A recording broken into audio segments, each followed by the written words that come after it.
Back in the studio with us once again is Lisa Lieberman-Wang, and we're going to be talking about F.I.N.E to Fab.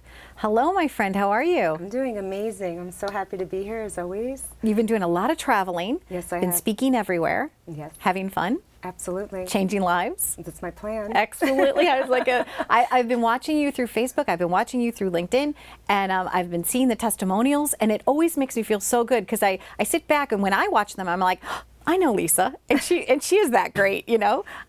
So, what is F.I.N.E to Fab for those that aren't familiar with it yet?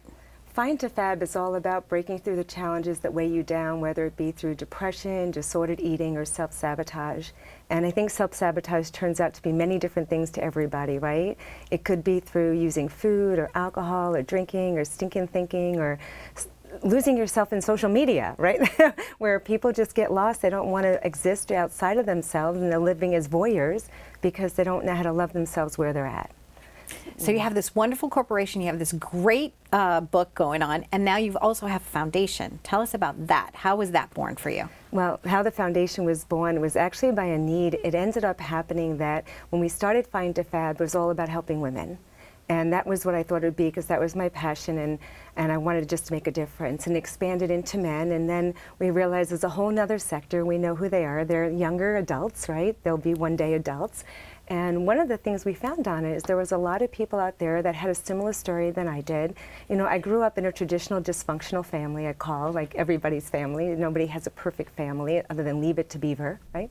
And what it was is, as I was growing up, I had different challenges and things I didn't know how to communicate with my parents and share what was going on.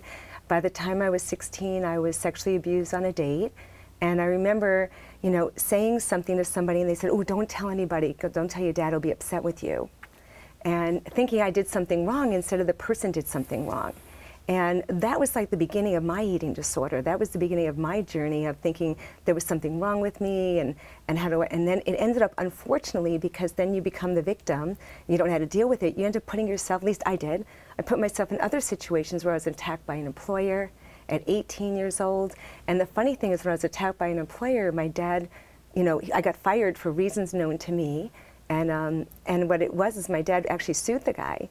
Like, made us go to court because he jumped me. I was competing in a ballroom dancing, and I went down to deliver something, and he showed up with a towel at the door and then pinned me down. And fortunately, I got out. But how many people don't? How many people go on a date and they don't even think there's anything wrong with it, and the guy doesn't ever think he's going to be the abuser, but something happens because no does mean no, but they don't take it that way.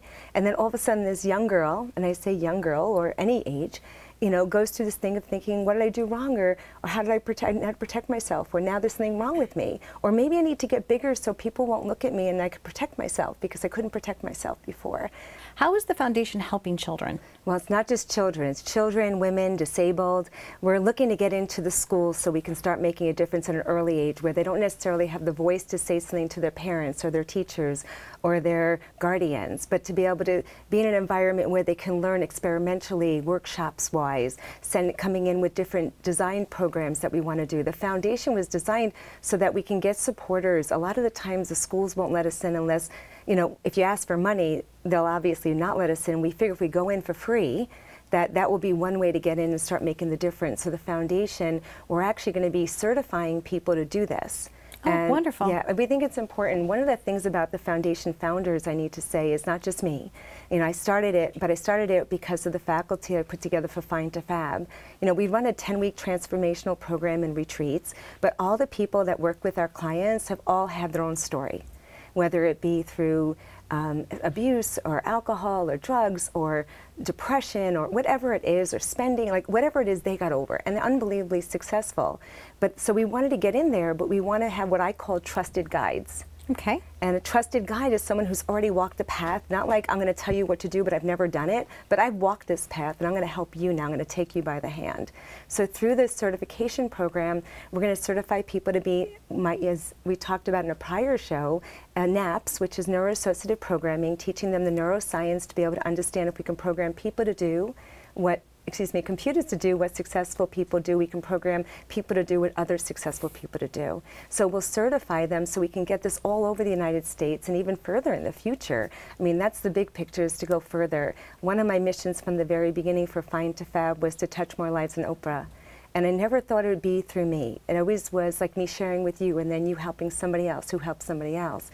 The foundation will do that by certifying people that can go into the schools, charities, organizations, rehabs, you know, houses that are halfway houses for people, and be able to give them the tools so that they no longer have to be victims and part of a system that sometimes doesn't work as well as it can be. Well, it sounds like your foundation has a wonderful future ahead of it. How can people get involved with that? Well, right now they can go to F.I.N.E tofab.com under giving, and it actually has the foundation, some information there. And we're really looking to get more supporters and look for grants and other things that we need to do. This is all pretty new to us. I'll let you know it's very new. And it came because I started giving stipends to every other foundation and realized I didn't know where it was going. And we all kept saying we have to make a difference. And where do you make the difference? Where are the young? And where we can actually show the future changing, and we don't have to all live, you know, a past story, and be able to change that so we can live what I always say is an authentic life, happy, healthy, and free. Absolutely. And fab. And fab. And fab. And fab. Thank you, Lisa, so much. I wish you all the best with your foundation. I'm looking forward to working with you and knowing you and making a difference in those lives. Thank you so, so much. Thank you. My pleasure. There you go, Find a Fab with Lisa Lieberman-Wang. If you're looking to make a difference, I suggest maybe checking her foundation out and maybe you can volunteer.